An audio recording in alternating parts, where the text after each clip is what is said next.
Comment on a fait pour générer plus de 332 rendez-vous d'inscription et aussi avec des acheteurs qualifiés en moins de 3 mois dans un marché qui, on le sait, qui est en changement. Puis un point là-dessus intéressant, avoir un CRM. Il y en a beaucoup qui ont un CRM. Ouais. Est-ce qu'ils l'utilisent pour de vrai? Je génère des leads sur Internet. Maintenant, un lead, justement, il faut avoir jusqu'à 7 points de contact, des fois avant d'avoir une conversation avec cette personne-là. C'est de te demander, est-ce que tu veux déléguer cette partie-là de ta job, right, pour venir gagner du temps? Alright, bonjour à tous et bienvenue sur le podcast Domination Marketing présenté par Collab Digital. C'est l'épisode 1. Je suis Maxime Beauchamp, copropriétaire de la compagnie et je suis accompagné de mes deux partenaires Anthony et William. Comment ça va les boys? Ça va très bien. Ah, forme, ça va super bien. Yes sir, super excité là, de faire ce premier épisode-là avec vous. Juste pour vous donner une petite idée, ceux qui écoutent, à quoi vous devez vous attendre là, de ce podcast-là, puis de tous les autres qui arrivent, en fait, notre but c'est d'interviewer des experts de l'industrie sur, en fait, les méthodes de travail puis sur les techniques qui fonctionnent le plus, en fait, dans l'industrie, là. Puis qu'est-ce qui va bien, en fait, qui va booster votre business en tant que courtier immobilier en 2023. Donc, restez à l'affût pour ça. Notre but avec ce podcast-là, c'est de donner 100% de valeur à vous, les courtiers immobiliers. Ça va être un format rapide, simple, où est-ce qu'on va vraiment focuser sur ce qui peut réellement vous aider, là, puisqu'on sait très bien que votre emploi du temps est très chargé. Donc, les boys, on a un gros sujet pour aujourd'hui. On va parler de comment on a fait pour générer plus de 332 rendez-vous d'inscription et aussi avec des acheteurs qualifiés en moins de 3 mois dans un marché qui, on le sait, qui est en changement. Donc, avant ça, là, pour ceux qui nous connaissent peut-être pas, est-ce qu'un de vous deux pourrait prendre la parole puis expliquer un peu ce qu'on fait exactement là, chez Collab Digital? Oui, bien sûr. Dans le fond, Collab Digital, c'est une agence de marketing spécialisée dans l'immobilier. Donc, on travaille avec des courtiers immobiliers pour les aider à aller chercher des clients du côté des acheteurs, mais aussi du côté des vendeurs. Qu'est-ce qu'on a de spécifique à Collab Digital? On a un centre d'appel, donc qui nous permet de générer des leads, oui, pour les courtiers, mais aussi d'appeler ces leads-là et de booker des rendez-vous avec les courtiers. Donc, comme tu as dit, durant les 3 derniers mois, ça a très bien fonctionné. Puis on continue de pousser la machine, mais ouais, c'est très intéressant les résultats qu'on a eu là. Ben, bien sûr, tu sais, je faisais le calcul tantôt. Je pense que vous avez été à l'affût de ça aussi, mais on a réservé comme 332 rendez-vous, acheteurs et vendeurs inclus, en moins de 3 mois. Puis ça, c'est assez fou comme numbers. Puis pouvez-vous expliquer un peu aux auditeurs, pardonnez-moi, un peu le processus en arrière de tout ça, tu sais? C'est quoi la sauce secrète qu'on a chez Collab, selon vous? C'est une belle question. Vas-y, oui. Ouais, ben du côté marketing, qu'est-ce qu'on fait? On est un peu sur toutes les plateformes, donc peu importe que ce soit Facebook, Instagram, Google, YouTube, même TikTok, on a fait de la publicité.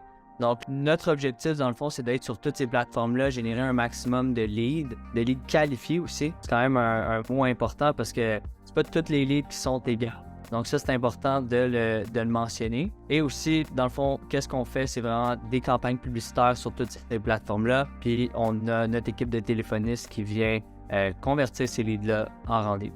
Si je comprends bien, c'est vraiment l'omniprésence qui fait qu'on est capable d'aller chercher comme un gros volume de leads, c'est ça? Sur toutes les plateformes. Exact. Ben de notre côté, on veut pas dépendre seulement de Facebook ou Instagram. On va dire si Mark Zuckerberg il décide de fermer la plateforme, on veut pas être dans le trouble. Alors c'est pour ça qu'on a développé YouTube Ads, qui est une grosse partie de notre business, de notre source d'acquisition, Google Ads aussi, puis là dernièrement TikTok Ads. Ok, good. Puis j'ai une question pour toi par rapport à ça, tu sais, pour un courtier individuel qui nous écoute peut-être en ce moment, qui se dit, ok, où est-ce qu'il n'y a pas nécessairement les outils, tu sais, pour être omniprésent sur toutes les plateformes, ce serait quoi ton conseil de dire, ok, c'est quelle plateforme tu devrais prioriser ou c'est quoi que tu devrais faire en bref, là, plus au niveau marketing, tu sais? Ouais, du niveau marketing, je pense que ça dépend. Ça dépend de ton budget, où est-ce que tu es rendu dans ta carrière. On va dire, si tu n'as pas un énorme budget, tu viens de commencer, ça fait moins d'1 an, on va dire. j'irais 100% sur Facebook, Instagram. Donc, quand tu fais de la publicité sur Facebook, il y en a qui sont pas au courant, mais la publicité va apparaître également sur Instagram, là. Ouais. Donc, j'irais vraiment sur cette plateforme-là pour commencer. Probablement avec des acheteurs, parce que ça coûte beaucoup moins cher que des vendeurs. Ouais. Mettre l'attention sur les acheteurs. Tu es capable de générer des leads en bas de 5 là, dépendamment de la qualité. Ça peut aller jusqu'à 10, 15 mais je pense que pour un courtier, ce serait probablement la meilleure plateforme et stratégie, là. Yeah, 100%. Cause on le sait, c'est Facebook et c'est la place pour débuter, vu les coûts associés à ça. Donc, définitivement, ce serait la place à débuter. Puis qu'est-ce tu sais, c'est un gros talk, puis il y a plein de vidéos là-dessus sur les Facebook ads, tu sais, comment faire des Facebook ads en tant que courtier. Amène-nous un peu là-dedans, Will, tu sais. Ce serait quoi l'offre pour, mettons qu'un courtier n'a aucune idée comment faire des Facebook ads, quoi mettre comme publicité? C'est quoi que toi, mettons, tu commences tes courtiers demain, c'est quoi que tu fais sur des Facebook ads? Ouais, donc dans le fond, c'est important d'avoir un offre. C'est la chose la plus importante parce qu'il y en a plein qui, exemple, font une publicité puis là qui disent si vous voulez vendre ou acheter, faites affaire avec moi avec une grosse. Ouais. Exact. Il y en a une autre qu'on voit beaucoup. Ouais. Et que c'est la classique. Là. J'ai 10 ans d'expérience pour vos besoins immobiliers. Appelez-moi. C'est ça l'offre qu'on met de l'avant. C'est un bon point, Puis il y en a tellement qui le font. Puis je vais te laisser continuer, Will, parce que je sais qu'on a la même réponse ici, mais vas-y, je te laisse continuer là-dessus. Ouais, donc dans le fond, l'offre, c'est vraiment la chose la plus importante. Il faut que tu penses qu'est-ce qui va attirer l'attention de mon client potentiel. Donc c'est pour ça qu'une offre très populaire puis qui fonctionne très bien, c'est de faire la promotion d'une liste de propriétés.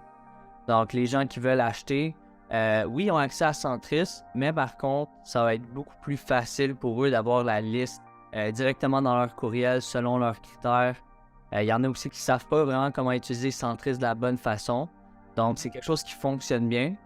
Puis, un point vraiment important à souligner par rapport à la liste de propriétés, c'est le prix de la liste.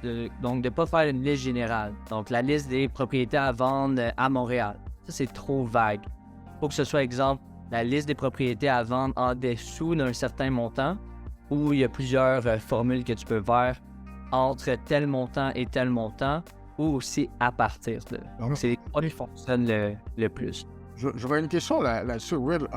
By the way, pour ceux qui ne savent pas, je parle quand même beaucoup à beaucoup de courtiers, comme à chaque jour. Une question qui peut revenir des fois, comme qui revient des fois de la part des courtiers, c'est pourquoi quelqu'un aura besoin d'une liste. Les gens ont accès justement à des plateformes comme Centris, Realtor.com, tout ça. Pourquoi pourquoi c'est une offre attrayante en fait? Là? Dans le fond, juste ça rend le processus beaucoup plus facile pour l'acheteur d'avoir la liste directement dans leur courriel, mais il y a d'autres façons aussi de la rendre plus attrayante. Donc, d'utiliser, exemple, dans votre texte publicitaire, les propriétés qui ne sont pas encore sur le marché. Exemple que ces propriétés-là vont être incluses dans la liste ou des fois, on peut acheter les reprises de finances, quelque chose comme ça. Donc, c'est de créer l'exclusivité avec notre liste qui va rendre notre offre beaucoup plus attrayante, là. Intéressant. Parce que ça revient quand même beaucoup. Hey, ben, pourquoi quelqu'un irait télécharger une liste sur Internet tandis qu'ils ont accès à l'information? Ici, je pense que tu l'as bien dit, là, il faut rendre ça facile. Les gens, elles, veulent les résultats assez rapidement. Donc, en donnant une liste, ils ont accès à ça aussi facilement qu'il faut rendre le processus facile ici, en fait. Nice. On a parlé d'acheteurs. Maintenant, on le sait, là, les boys, on sait très bien. Beaucoup de courtiers veulent des vendeurs. OK? Yeah. Ça, on est au courant. Nous, on s'est spécialisé là-dedans. Mais maintenant, peut-être un courtier qui a un petit peu plus de budget, selon toi, Will, c'est quoi la meilleure stratégie pour aller chercher des vendeurs sur Facebook? Donc, sur Facebook spécifiquement, il y a beaucoup de courtiers qui la font, mais ça fonctionne. C'est promouvoir l'évaluation gratuite là, de la propriété. Par contre, ça va attirer beaucoup de curieux. Donc, il y a beaucoup de gens qui sont juste curieux, qui veulent, ils veulent avoir une évaluation gratuite pour faire des rénovations, des choses comme ça. Yeah. C'est important d'avoir un bon marketing, des bons textes publicitaires qui mettent de l'avant la vente pour essayer d'éviter ces curieux-là. Mais je te dirais que c'est probablement la campagne qui fonctionne le mieux en ce moment. Puis ça fait longtemps là, que ça existe, là. C'est pas nouveau, là. Ça fait très, très, très longtemps. Même avant, c'était dans les journaux. Donc, l'offre fonctionne. Sinon, il y a aussi d'autres offres, comme exemple, faire la promotion de e-book qui fonctionne. Donc, exemple, les 7 erreurs coûteuses à éviter avant de vendre. Ouais. Des choses comme ça. Il y a d'autres types de e-books que tu peux faire aussi qui vont vraiment répondre aux objections ou aux questions que les vendeurs se posent. Je te dirais que c'est ça qui fonctionne le mieux sur Facebook. Ok, nice. Nice.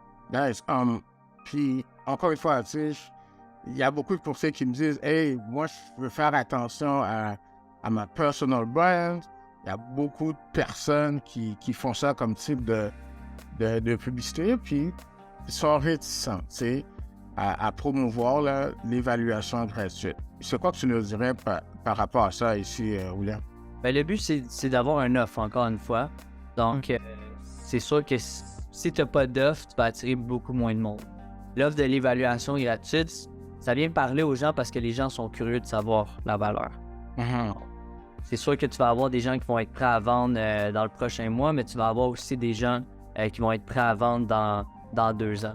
Donc, je pense que certaines personnes vont être réticentes, mais par contre, le but, c'est d'avoir des leads qui rentrent. Le but, c'est de convertir des leads en transactions. Puis à la fin de l'histoire, si ça fonctionne, ça fonctionne. Mm-hmm. Donc, c'est sûr qu'il y a aussi d'autres moyens. Si jamais tu ne veux pas affecter ton branding, tu peux créer une page non brandée, OK? OK. Avec une page comme exemple info immobilier Rive-Nord, quelque chose comme ça, qui va te permettre de générer des leads, mais pas nécessairement avec ton nom. Puis honnêtement, ça fonctionne un peu mieux que d'utiliser le branding, surtout pour les vendeurs. D'ailleurs, c'est cette stratégie-là qu'on utilise en ce moment. Exact, c'est ça qu'on fait de notre côté. Good. Fait que, vu que c'est toi le pro, on est dans le sujet du marketing, là. Tu sais, on a parlé un peu plus d'un courtier individuel qui veut faire des ads et tout. Maintenant, j'aimerais que tu nous parles un petit peu plus du système, l'écosystème qu'on a bâti, en fait, chez Collab là, pour générer des rendez-vous d'inscription puis des rendez-vous acheteurs. En bref, là, ça se résume à quoi exactement? Tu as parlé de certaines plateformes et tout. C'est quoi, là? Fais-nous un rundown rapide de nos systèmes des plateformes qu'on utilise pour générer des rendez-vous là, qualifiés. Exact. Puis ce serait intéressant, oui, ici, pour voir, oui, on le fait en interne, mais un courtier, tu sais, qui voudrait le faire, ce serait quoi les étapes là, qu'il pourrait prendre éventuellement? Ouais, donc qu'est-ce qu'on fait actuellement? C'est vraiment, comme je l'ai mentionné au début, on a les campagnes sur Facebook, Google, YouTube. Vraiment, on fait beaucoup plus de vendeurs que d'acheteurs actuellement. On fait un peu d'acheteurs, mais on est vraiment plus focalisé sur les vendeurs. Mm-hmm. On génère des leads. Ensuite, qu'est-ce qui est important? C'est on leverage notre database. Donc, on l'entend souvent, la majorité des courtiers le font pas, là, mais on a une énorme database. C'est tellement important, oui. Ça fait 4 ans qu'on fait ça. Donc, on a une grosse database de nom, email, numéro de téléphone de propriétaires. Donc, qu'est-ce qu'on vient faire aussi? C'est une fois que le lead est généré, mais on vient envoyer des courriels à chaque semaine à ces gens-là. On vient leur envoyer un texto, on les rappelle. C'est ça qui fait en sorte que notre système est vraiment puissant. C'est pas juste parce qu'on attire des gens, puis oui, on les convertit en rendez-vous, mais tous les curieux qu'on a générés, là, 1 an, 2 ans, 3 ans, on leur renvoie des messages, on leur renvoie des emails, des textos, comme je viens de dire, là. C'est ça qui nous permet de maximiser notre retour sur investissement qu'on fait dans la publicité. Donc, c'est vraiment ça notre système à Collab Digital là, pour générer des rendez-vous. Sinon, je sais pas si je manque de quoi, les gars, peut-être. Ben, tu sais, un courtier qui dit « Ah, ben, je voudrais peut-être essayer là, en ligne. » Ce serait quoi, les premières étapes que tu pourrais nous conseiller, dans le fond? Comme j'ai dit, je pense que ça serait créer une campagne sur Facebook. Peu importe que ça soit pour les vendeurs ou les acheteurs. Les vendeurs, faire une évaluation gratuite. Peut-être créer une page non brandée, le tester. Peut-être commencer avec son branding si vous êtes à l'aise avec ça.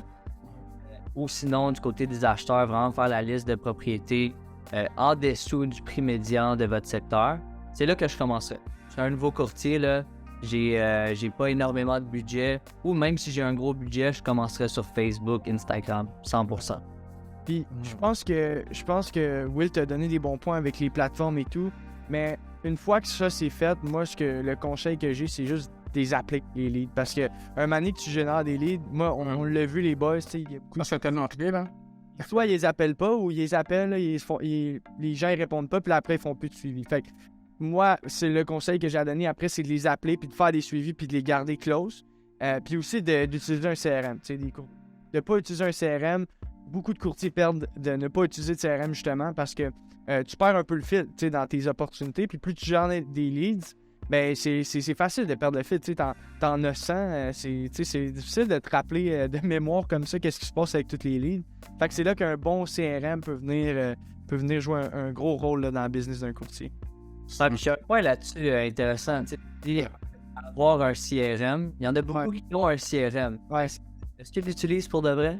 Non. Ça, je vais te le confirmer. Donc, est-ce que tu l'utilises? Est-ce que tu envoies des emails à ta liste de contacts pour les informer sur le marché, leur donner des trucs sur comment augmenter la valeur de leur maison, des trucs... Ça, c'est tellement chill.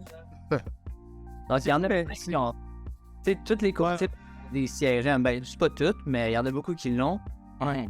La majorité des courtiers ne l'utilisent pas de la bonne façon. Non, puis ça, c'est tellement key pour de vrai, comme, oui, les gens ont peut-être l'outil, mais ne l'utilisent pas. C'est mettre les notes dans ton CRM sur un lead, tu sais. L'avantage qu'on a, c'est qu'à Collab Digital, justement, on donne accès à nos courtiers partenaires, là. On leur donne accès à un CRM, puis on leur dit quoi faire. Mais il y en a qui l'utilisent très bien, il y en a, qu'est-ce qu'on voit, ils ont des leads, mais ils ne mettent pas là, des notes. Tu sais. Comment tu peux te rappeler de quelqu'un à qui tu as parlé il y a 3 mois, il y a 4 mois, si tu n'as pas mis certaines notes tu sais, dans son profil, dans sa fiche, dans le CRM. Et c'est super important parce qu'à un moment donné, là, comme tu as dit, Max, c'est sûr, tu perds le fil. Ça, c'est ça. Puis j'aime vraiment l'idée par rapport au email, c'est vraiment la base. Puis beaucoup de courtiers sont comme ah mais tu sais ça prend du temps, etc. Mais ce temps-là, tu le mets, puis une fois que c'est fait, tu sais c'est fait. Puis après tu fais un email générique, puis tu fais une séquence de générale, c'est-à-dire, puis après tu fais une séquence de email. Puis après ça, ben tu optimises tes emails à chaque 6 mois, à chaque année, dépendamment du marché actuel. Fait que je pense que c'est juste une question de le faire une fois, puis après c'est celle-là, puis tu peux nurture tes leads. Puis si jamais tu as un lead qu'au début il rentre, puis lui il veut vendre dans 1 an et demi, mais si tu le rentres dans ton email, tu vas être top of mind, puis tu vas continuer à le réchauffer. Puis quand il va être prêt à vendre, c'est sûr qu'il va aller avec toi. Fait que ça, c'est quelque chose que nous on parle souvent, que moi en fait je parle avec des courtiers qui sont comme ah j'ai pas le temps, nanana, mais des fois le prendre le temps de faire ça peut amener des gros résultats. Là, on le voit là, avec certains courtiers qui le font. Donc, Ouais, puis si t'as pas le temps, engage quelqu'un. Ouais, 100%. Ça revient à la délégation. Je pense que si c'est pas ta force, là, écrire des emails, puis aller dans le CRM, tu peux engager une compagnie ou quelqu'un à l'interne pour toi qui va s'occuper de cet aspect-là dans ta business. Là. Puis à la fin de l'histoire, je pense que c'est bien de déléguer. Même nous, on délègue plein de choses, tu sais. J'allais ajouter avec ChatGPT maintenant. Ouais. Encore plus facile d'écrire des emails. Là. Ouais, c'est un bon point. Je pense que ChatGPT, c'est un nouvel outil là, qui est vraiment populaire, mais que je pense pas qu'il y a beaucoup de courtiers qui l'utilisent vraiment là, dans leur business là, pour soit écrire des descriptions de propriétés. Il y a plein de cas qu'on peut utiliser cet outil-là là, pour juste sauver du temps, puis même écrire les meilleurs emails que nous, on pourrait écrire, on va dire. Là. Ah ouais. Non, ça, 100%. Pour avoir fait le test là, avec ChatGPT, c'est fort. Là. L'autre fois, j'ai reçu un courriel d'un client.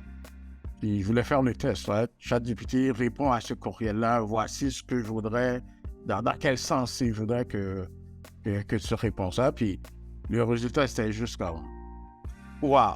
Right? Donc, bien sûr, parce que moi, je dis aux courtiers qui ne savent pas encore c'est quoi, ben, faites une petite recherche, là.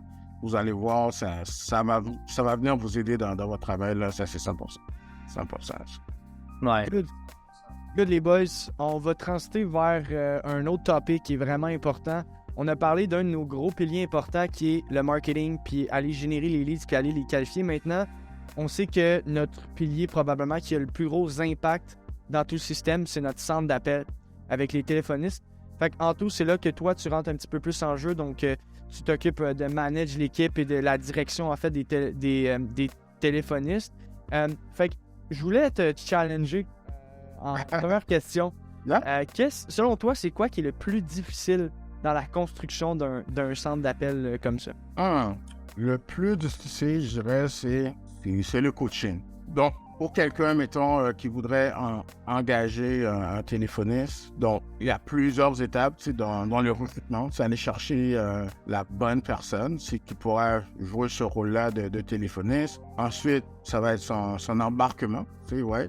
Une fois qu'on a engagé la personne, mais c'est quoi le processus pour l'emmener éventuellement à faire des appels pour nous en tant que courtier. Ensuite, il y a la partie formation. En fait, ça va être à tous les jours. Donc, toi, je dirais c'est ça le plus tough, là. Maintenant, il faut être présent puis donner de input à cette nouvelle personne-là le plus possible. Du feedback, dans le fond. Exact. Ouais, je pense que c'est vraiment important, tu sais, d'écouter les appels, les téléphonistes, puis vraiment leur dire où est-ce que ça peut accrocher ou quoi que ce soit. Puis, c'est pas facile, hein? C'est pas facile. Ben, c'est pas facile, comme tu dis.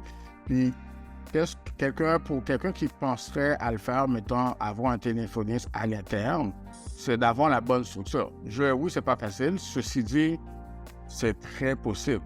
Maintenant, comment tu peux faire en sorte que ce soit une réussite? C'est d'avoir des SOP à l'interne. Mettons, au début, tu veux engager, bien sûr, un téléphoniste. Maintenant, il faut que tu aies la formation, à l'interne, soit sous forme de vidéo, que les gens, ils vont pouvoir regarder. Comme ça, toi, tu n'as pas à te répéter à chaque fois, bien souvent, ça va être les mêmes questions.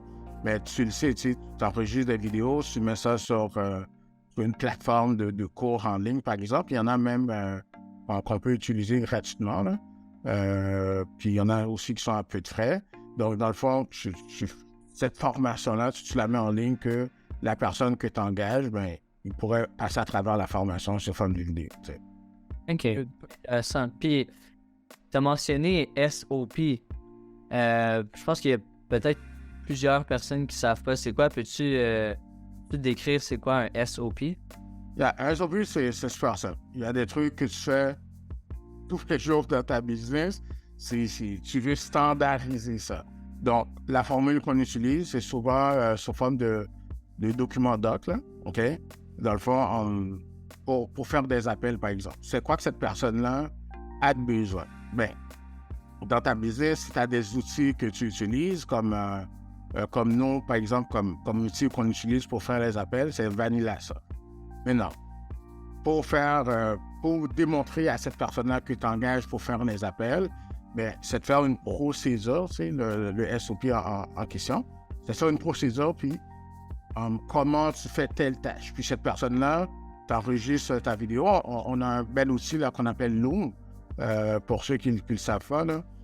Ça, c'est formidable. Dans le fond, tu peux enregistrer ton écran, puis tu dis à la personne, OK, fais ci comme ça, puis avec plusieurs étapes, ben, ça te permet d'avoir une certaine procédure dans ta business.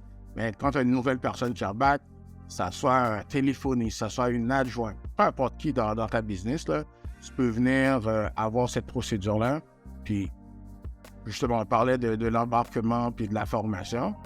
Jour 1, tu donnes ça à la personne et voici la procédure. Suis ça, puis si jamais tu as des questions, ben, tu viens me voir si tu as des questions.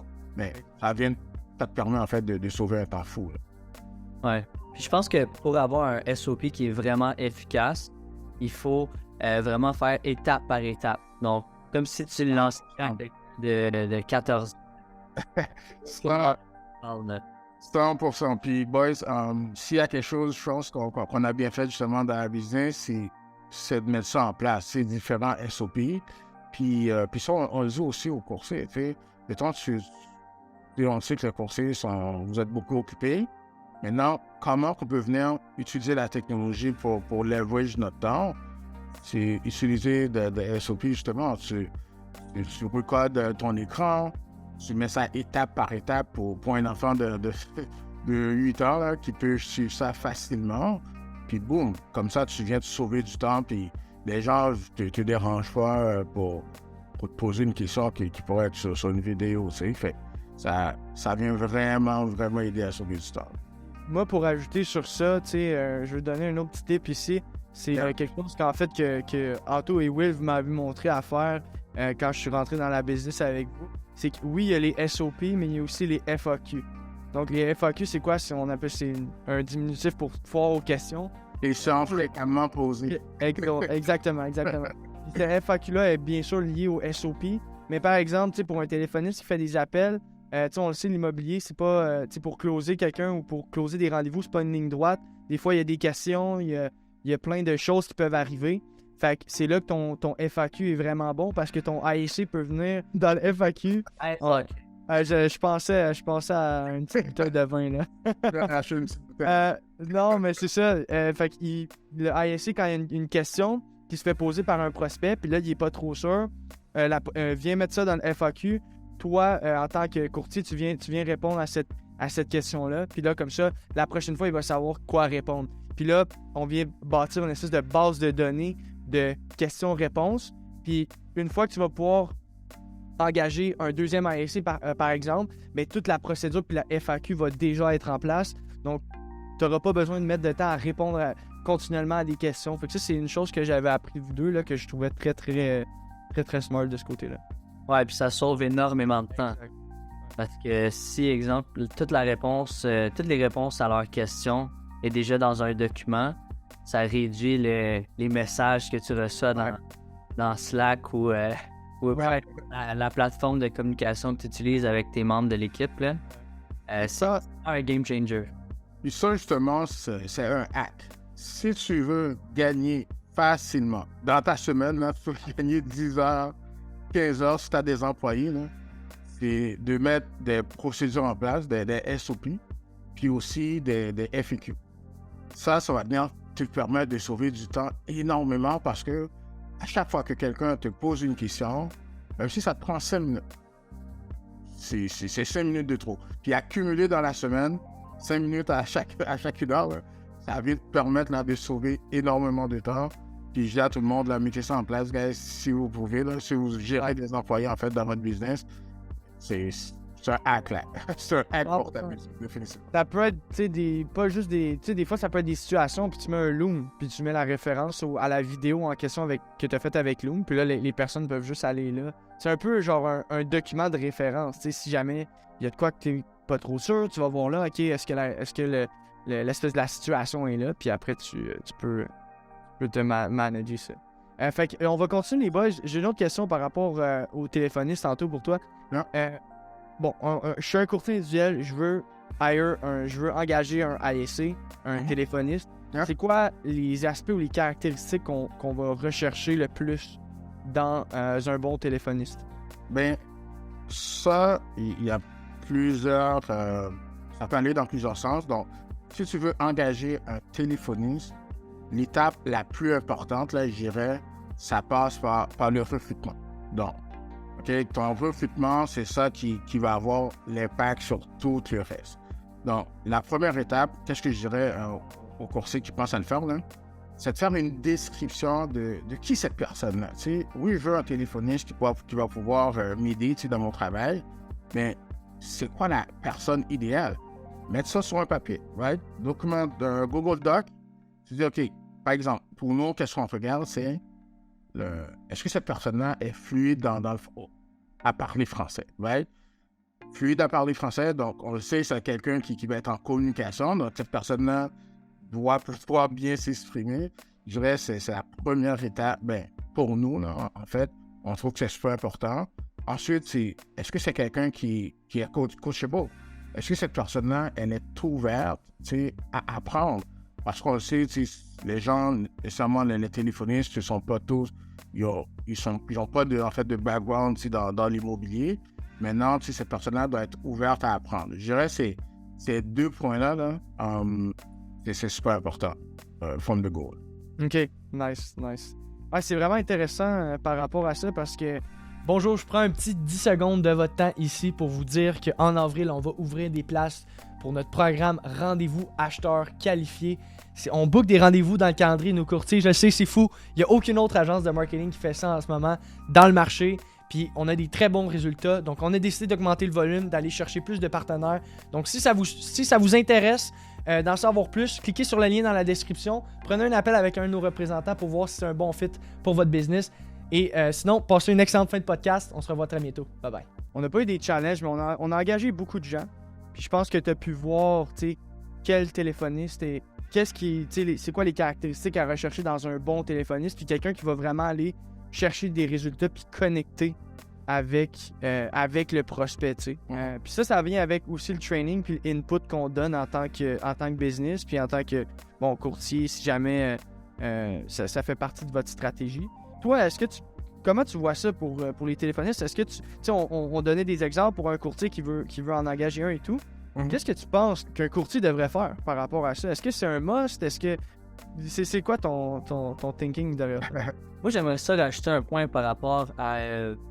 c'est quoi qu'on regarde dans un bon téléphoniste? Je pense qu'un des points les plus importants, là, c'est l'écoute. Il faut vraiment que la personne soit capable d'écouter. Parce que lorsque tu parles à des leads, le but, c'est d'écouter c'est quoi leur situation.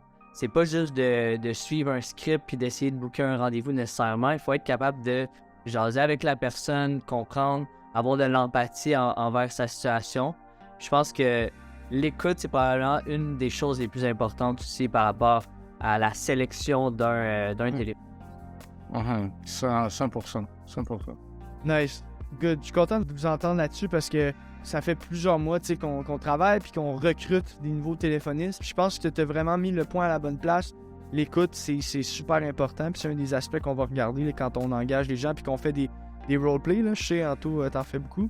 Fait que maintenant, petite question pour toi, Anto. On parlait, pour un courtier, quelqu'un qui veut engager un téléphoniste, un ASC. Maintenant, selon toi, est-ce que c'est un must? C'est quoi un peu ton thinking derrière ça? Est-ce que c'est un must pour tous les courtiers? Ce serait quoi le best fit selon toi? Est-ce que c'est un must? Ça va être au courtier de décider comme à quel point où il est rendu dans sa carrière, right? Mais non, si tu génères des leads sur Internet, si tu veux venir rappeler ta database, OK? Tu as une base de leads et tout, puis tu veux déléguer cette partie de ta business parce que on sait que c'est quelque chose qui prend du temps.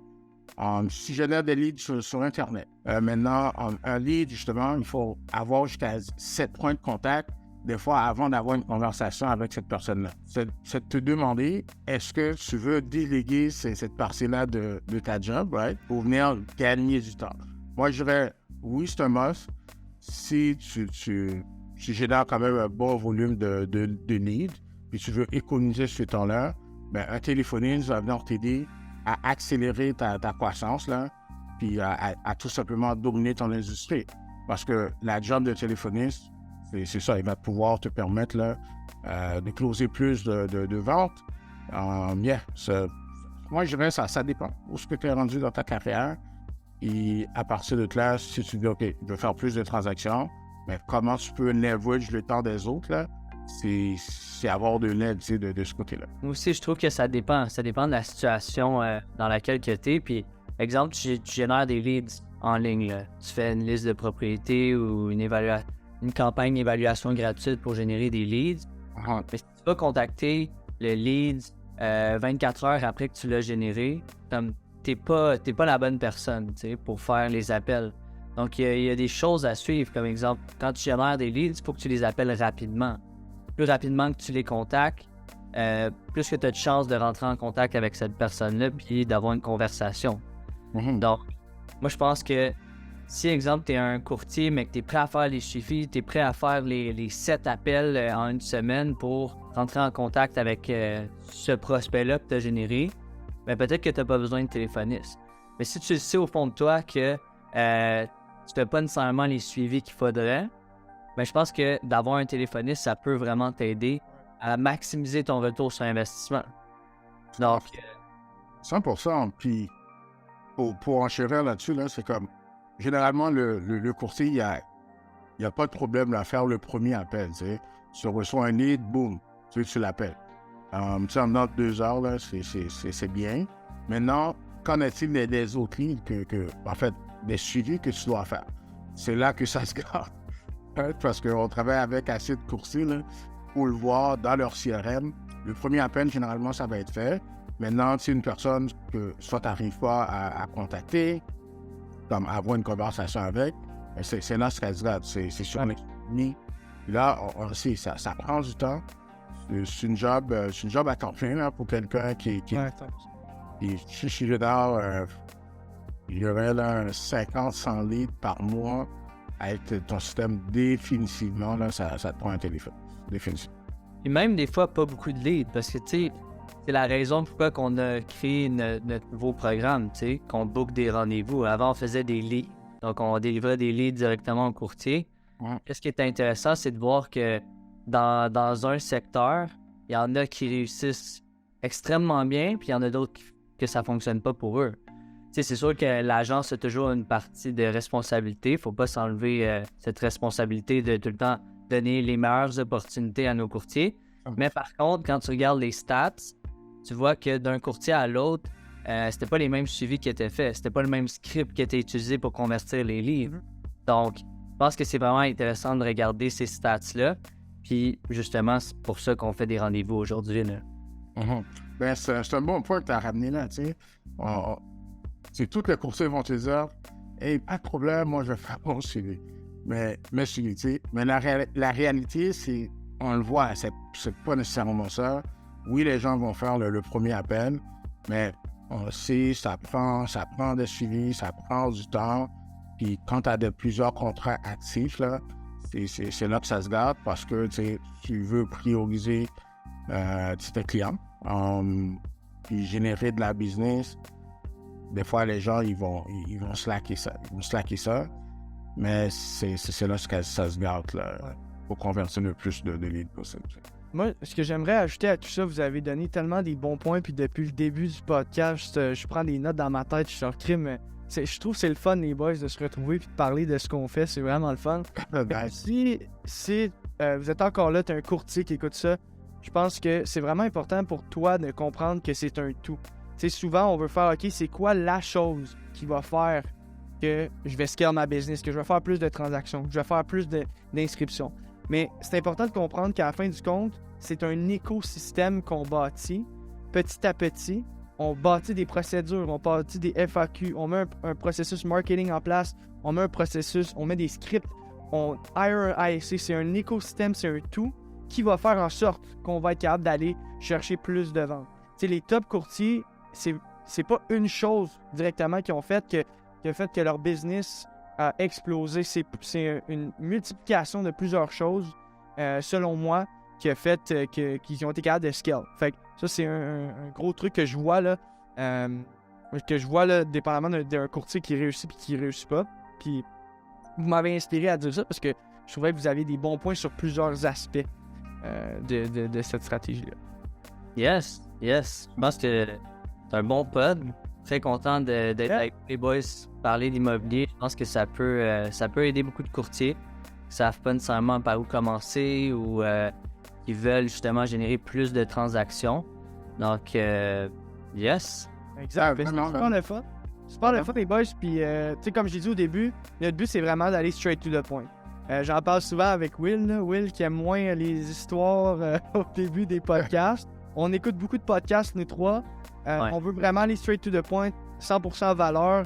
On dit tout, on va inviter des gens, puis on va aller straight to the point dans ce qui est intéressant parce qu'on sait que, votre emploi du temps est très occupé, les courtiers. Donc, c'est pour ça que le podcast est là, le Domination Marketing. Très hâte de continuer ça, les boys. 100%, on veut être direct. Puis, j'invite les gens, tu sais, dans les commentaires, à laisser des notes, right? Si vous avez des questions, on va être là pour vous répondre. Yeah. On veut moins de blablabla, mais plus... Des questions, des suggestions aussi, tu sais. Nous, on est beaucoup dans l'entraide, donc avec nos partenaires, tu sais, on va partager des choses. Donc, on a déjà une communauté gratuite sur Facebook. Si vous ne l'avez pas vu, c'est Domination Marketing pour les courtiers immobiliers. Vous pouvez rejoindre, c'est gratuit. On pose des trucs de temps en temps. On veut créer un effet de communauté dans l'industrie du marketing immobilier. Donc, si vous voulez partager des trucs, faites juste les écrire en commentaire, rejoignez-nous dans notre groupe pour partager ça. Là, ça va nous faire plaisir de partager avec vous, en fait, tous nos trucs. Là. Voilà, tu sais, il faut le dire aussi, le groupe, c'est gratuit. Parce qu'il y a déjà Adam qui va demander est-ce qu'il faut payer pour ça. Mais en fait, le groupe, c'est un groupe Facebook gratuit. Maintenant, je pense pas loin de 800, 800 courtiers. Donc, j'invite les gens à rejoindre le groupe. Puis, c'est ça qu'on veut, partager notre expérience. Puis, parler de sujets que les gens ne parlent pas beaucoup. c'est le marketing, comment aller générer des clients. Puis dans le prochain épisode, on va débattre, on va entrer en profondeur là, sur différents aspects qu'on a parlé aujourd'hui. 100%. Good. Perfect, boys. Alright.